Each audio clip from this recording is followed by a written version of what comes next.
Hello दोस्तों आज के हम टॉपिक में देखेंगे नेचुरल एक्सिस आरसीसी में। तो नेचुरल एक्सिस दोस्तों होता क्या है? तो बेसिकली ये होता है दोस्तों एक इमेजिनरी प्लेन। यहाँ पे मैंने लिखा है दोस्तों, यह एक इमेजिनरी प्लेन है जो बीम के क्रॉस सेक्शन को दो भागों में विभाजित करता है ना दोस्तों। और जनरली हम लोग जानते हैं दोस्तों कि बीम का ऊपरी हिस्सा कंप्रेशन में होता है और निचला हिस्सा टेंशन में होता है ना दोस्तों। तो इसका एक अगर इस हिसाब से हम कह सकते हैं कि सेक्शन में उत्पन्न संपीड़न तथा तनन बलों प्रतिबल यानी स्ट्रेस जो मतलब कंप्रेशन साइड में और टेंशन साइड में जो स्ट्रेस उत्पन्न होंगे उसको सही हम लोग मतलब ज्ञात करने के लिए आरसीसी बीम सेक्शन में ऊपर से यानी बीम के टॉप से जो डिस्टेंस या जो गहराई लेते हैं उसे ही डेप्थ ऑफ हम नेचुरल एक्सिस कहते हैं। ये दोस्तों ऊपर से या नीचे से दोनों में किसी एक साइड से ले सकते हैं दोस्तों, ठीक है।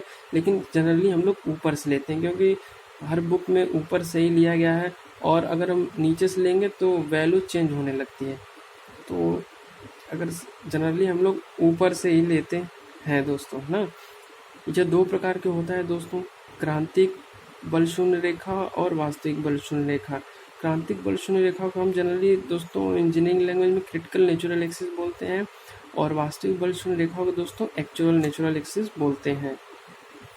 तो दोस्तों पहला हमारा बल नेचुरल एक्सिस में क्रांतिक बल शून्य रेखा। अब दोस्तों इसके बारे में थोड़ा हम जान लेते हैं। तो दोस्तों पहली बात, क्रांतिक बल शून्य रेखा है क्या? तो दोस्तों ये बेसिकली जो होता है बेंडिंग थ्योरी पर आधारित होती है। बेंडिंग थ्योरी मतलब बंकन सिद्धांत मतलब आपने देखा होगा दोस्तों, कोई बीम होती है तो उसे दबाया जाता है तो ऊपर का हिस्सा जब वो बेंट होती है तो ऊपर का हिस्सा कंप्रेशन में और नीचे का हिस्सा टेंशन में आ जाता है। तो ये जो है बेसिकली बेंडिंग थ्योरी कही जाती है।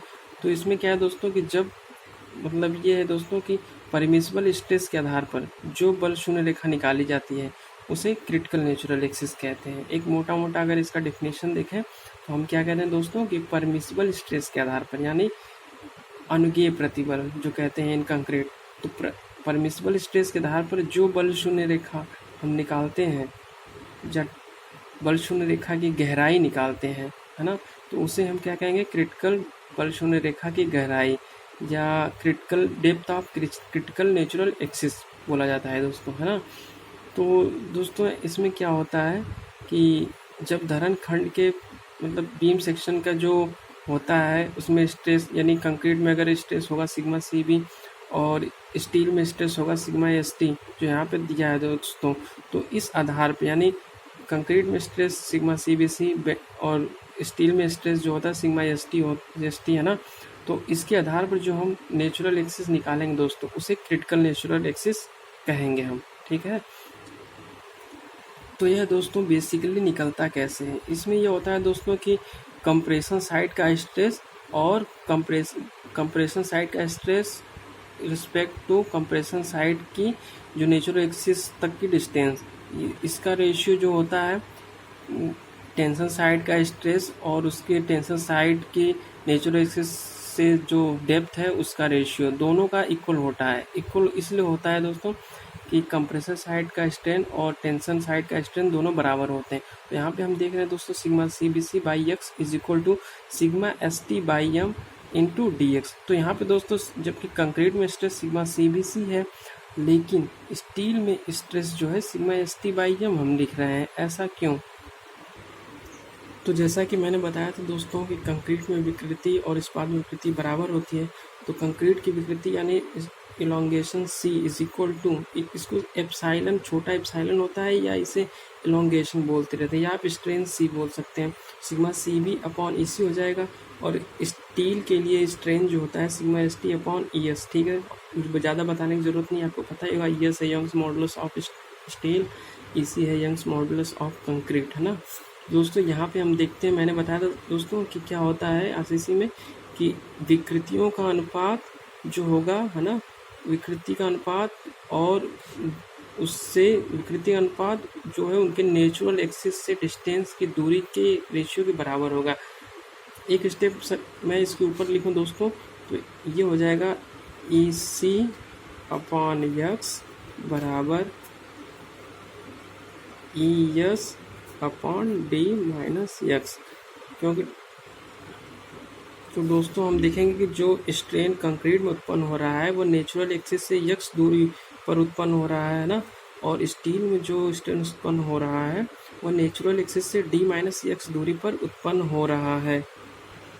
ये दोस्तों जो स्ट्रेन होता है ये नेचुरल एक्सिस से डी माइनस एक्स दूरी पर उत्पन्न हो रहा है ना, और ये कंक्रीट में जो स्ट्रेन है ये एक्स दूरी पर उत्पन्न हो रहा है।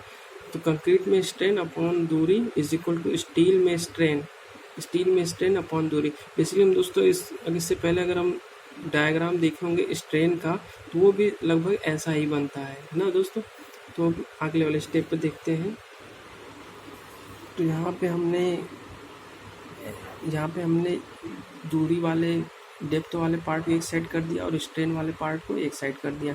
फिर यहाँ पे हमने स्ट्रेन की वैल्यू रख दी। स्ट्रेन की वैल्यू रखने के बाद हम दोस्तों हमें क्या मिला, ई एस अपॉन ए सी जो मॉडुलस रेशियो है। मॉडुलस रेशियो को फिर हमने ट्रांसफ़र किया, एक्स को यहाँ पे लाया और सिग्मा एस टी को यहाँ पे ले गए एम के साथ, तो हमारा ये आया। तो हमने यहाँ तक कर लिया था दोस्तों। अब क्या है, D minus x upon x, यानी ये डी माइनस एक्स ऊपर गया, एक्स नीचे आया, और सिग्मा सी बी सी जो है नीचे आ जाएगा, sigma S T by M के, है ना दोस्तों। इस लाइन में देखिए डिटेल। अब हम क्या करेंगे, क्रॉस मल्टीप्लिकेशन कर लेंगे। क्रॉस मल्टीप्लिकेशन कर लेंगे तो sigma S T into X is equal to M sigma C B into D minus X आ जाएगा। फिर sigma S T into X बराबर M sigma C B C into D minus M X sigma C B C आ जाएगा। और हम solve करेंगे तो एक्स इन ब्रैकेट में sigma S T plus M sigma C B C, ये जो है M X sigma C B C ये इस साइड ले आएंगे माइनस वाला, और ये चीज़ यहीं पे रह जाएगी। तो हम इसको दोस्तों अगर जब पूरी तरह से जब हम इसे सॉल्व करते हैं दोस्तों तो हमारा x बराबर M sigma C B C into D upon M sigma C B C plus sigma S T, ये हमारा आता है depth of critical natural axis. और दोस्तों मैंने पहले कहा था कि जब परमिसिबल स्ट्रेस के आधार पर जो हम नेचुरल एक्सिस निकालेंगे वो हमारा क्रिटिकल नेचुरल एक्सिस होगा दोस्तों, है ना।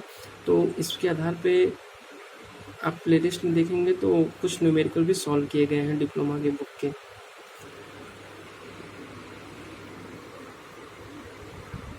और दोस्तों आगे हम देखेंगे वास्तविक बल शून्य रेखा। वास्तविक बल शून्य रेखा दोस्तों ज़रूरत कब पड़ती है और क्यों पड़ती है।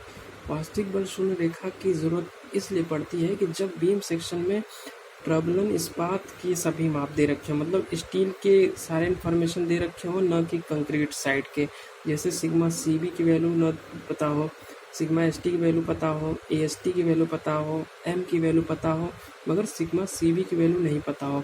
तो ऐसे कंडीशन में बल शून्य रेखा यानी नेचुरल एक्सिस के डेप्थ ज्ञात करने के लिए हम ये वास्तविक बल शून्य रेखा वाला फॉर्मूला अपनाते हैं। दोस्तों ये फॉर्मूला कैसे आया, तो इस विधि में हम क्या करते हैं, जो कंप्रेशन साइड की कंक्रीट होती है ना, और टेंशन साइड के कंक्रीट का कंक्रीट साइड क्षेत्रफल और स्टील के साइड के क्षेत्रफल का हम जो उसके टॉप लेयर कंक्रीट साइड के, जैसे कंक्रीट साइड का क्षेत्रफल है तो कंक्रीट साइड के टॉप लेयर से नेचुरल एक्सिस की दूरी से गुणा किया जाता है, और तनन साइड का क्षेत्रफल जो है टेंशन साइड के टॉप लेयर से नेचुरल एक्सिस की दूरी का गुणा किया जाता है, और इन दोनों के जो वैल्यू है इसको इक्वल किया जाता है।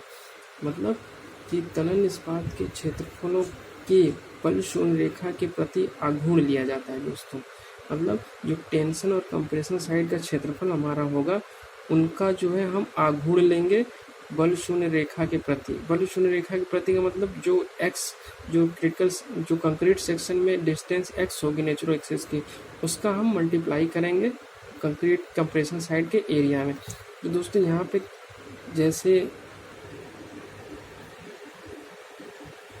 जैसे इस फिगर से हम समझते हैं दोस्तों, ये है बीम, तो ये बी है, ये जो होता है कंप्रेशन है, और ये है टेंशन साइड। तो दोस्तों टेंशन साइड है, कंप्रेशन साइड के क्षेत्रफलों का बड़ा गुण। अब कंप्रेशन साइड का क्षेत्रफल क्या होगा, बी इंटू एक्स होगा, है ना। और बलाघूर्ण मतलब दूरी, बलाघूर्ण का मतलब होता है क्षेत्रफल गुणे उसका गुरुत्व, मतलब उसका जो होता है CG, इसका हाफ हो जाएगा दोस्तों। मान लो दोस्तों यहाँ पे हाफ होगा, तो इसका हाफ हो जाएगा यहाँ से x/2, जो कि बलाघूर्ण का मतलब होता है क्षेत्रफल गुणे x बार। x बार का मतलब होता है x बार जो होता है हमारा CG होता है सेंटर ऑफ ग्रेविटी, मतलब क्षेत्रफल गुणे सेंटर ऑफ ग्रेविटी। तो b इंटू x/2 होगा कंप्रेशन साइड का। तो यहाँ पे हम देखें दोस्तों कंप्रेशन साइड का क्या होगा, बलाघूर्ण b इंटू x गुणे x/2। और ऐसे ही टेंशन साइड का जो हो जाएगा यम गुणे AST इंटू D-x। अब यम AST क्यों लिया गया है, क्योंकि इस्पात का कंक्रीट के समतुल्य क्षेत्रफल जो होता है यम इंटू AST होता है दोस्तों। ये फिगर जो मैंने बनाया दोस्तों, ये आपको थोड़ी मतलब मैंने ऐसे बनाया समझने के लिए कि बीम सेक्शन है उसको घुमा दिया जाएगा, है ना, वो मूव करेगा, मतलब दोनों अलग अलग मूव करेगा। जो कंप्रेशन के लिए स्टडी करेंगे तो इसका CG ये हो जाएगा, और टेंशन के लिए स्टडी करेंगे इसका CG ये हो जाएगा।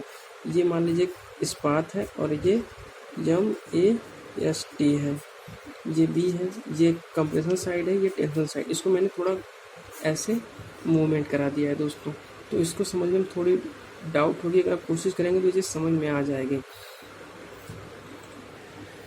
तो दोस्तों ये पहले का ही फिगर है। अब यहाँ पे अब टेंशन साइड का बलाघूर्ण मतलब कैसे लेंगे, मूवमेंट कैसे लेंगे, टेंशन साइड का क्षेत्रफल यम इंटू AST। अब टेंशन साइड की जो दूरी होगी नेचुरल एक्सिस तक की, ये होगी D-x, ये D-x दूरी हो जाएगी दोस्तों। तो यम इंटू AST इंटू D-x, ये दूरी हो जाएगी टेंशन साइड की। और इस पूरे डाटा को कंप्रेशन के बराबर करेंगे। तो हम यहाँ पे टेंशन साइड के डाटा को भी हमने लिख दिया, और हम इसको हल करने पे हमें bx²/2 is equal to M into AST into DX प्राप्त हुआ। तो दोस्तों ये हमारा एक्चुअल नेचुरल एक्सिस का फॉर्मूला होगा, और इसका यूज़ कब करेंगे, जब सिग्मा CB की वैल्यू नहीं पता होगी, है ना, सिग्मा ST की वैल्यू नहीं पता होगी, AST की वैल्यू पता होगी, B की वैल्यू पता होगी, D की वैल्यू पता होगी, तब हम इसका यूज़ करेंगे, और यम की वैल्यू पता होगी, तब हम इस फॉर्मूले का यूज़ करेंगे दोस्तों।